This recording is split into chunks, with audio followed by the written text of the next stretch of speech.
Hey everybody, Thrift Store Hacker back again, and today we're building an e-bike from Amazon. I went on Amazon and I found the cheapest electric bike kit that I can find. This is a 250 watt, 24 volt e-bike kit. It comes with everything you need to make the bike go, and they even threw in a headlamp. So, using the existing batteries that I have for the 24 volt e-bike, which are these two big 20 amp hour batteries, we're going to put together a basically full electric bike kit.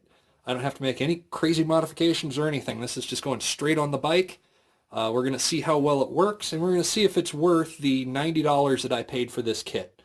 Of course, your batteries will cost extra. These batteries cost me just over $100. I got them about a year ago now, I guess. So they're probably needing to be replaced soon. Anywho, let's get this all out onto the workbench. All right, looks like a pretty good spread here. As we'll go through it here, we have the motor itself and the bracket to put it on the bike. This is the 250 watt motor, and then it has a reduction box that comes up to this little gear right here. Let's take that set to the side. The next thing that we have is how to hook it up to the rim. And we have this adapter here, which you're able to adapt another freewheel onto. So I'll screw this onto the rim. There we go. Screw that in, and we'll be able to screw another freewheel right onto the side here. So one of these freewheels will work for the motor, and one will work for the pedals, and neither the motor or the pedals have to be working at the same time. They're all independent of each other and will drive the wheel.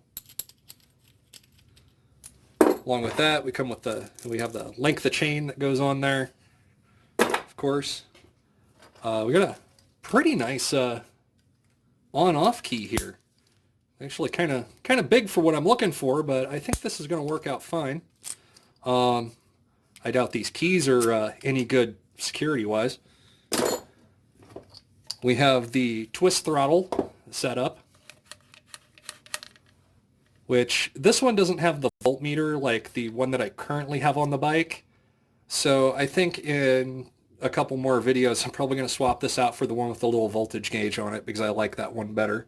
And it helps you, it kind of helps you save battery if you know what your exact voltage is, because you can pull the throttle back and say, hey, we're going to keep it at, X amount of voltage, and it'll draw less voltage. Of course, it's just a dummy one for the other side. We have the two brake handles, which you could see they're interconnected to each other and then go and have a lead to the control box. And what this does is when you push on the brake here, it flips a switch in here that shuts the motor off. That way the motor's not trying to fight you while you're trying to brake the bike or trying to stop the bike. A little extra hardware for anything that goes in the control box. This is all different leads for the control box, so if you have something different that you need to put a connector on, that's a nice little addition. I did not expect that to be in there, but it'll be really helpful. We have a new axle. In case your rim isn't wide enough, you can put this axle on, and it'll make up for the extra distance that it's going to have with this freewheel on it.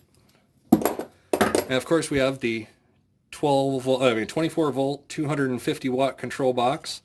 Nothing but the finest of Chinese components, of course. I don't know about the 250 box, but I do have that 500 watt box. I think that's made by the same brand, and it works perfectly fine. And last thing, this is kind of like a bonus they threw in. This is a bike light. It also has a horn built into it too, with a little horn switch, so you can beep beep. But that was a nice little add-on there. This is the only thing that doesn't have wiring to wire it directly into the control box, but once again, I can use these little connectors that they provided me.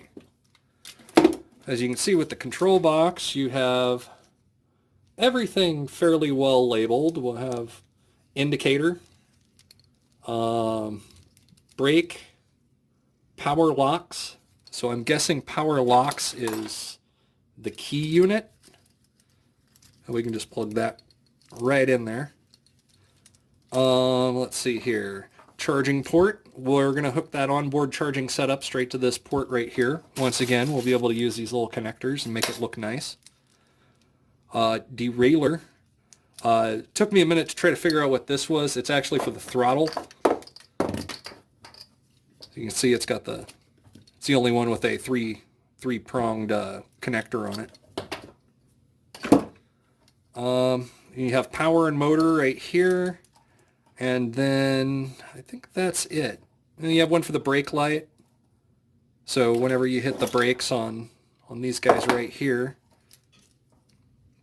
it will light a light up. But I mean, I was reading in some of the customer comments is like, oh, this is really hard to hook up.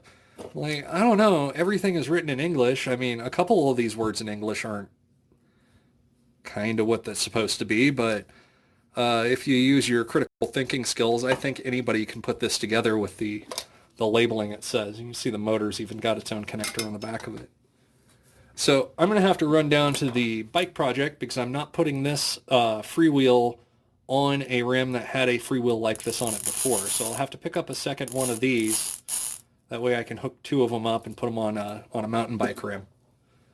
But I just wanted to show off the new motor setup and all that. It should be a pretty interesting build. Until next time, build stuff and have fun.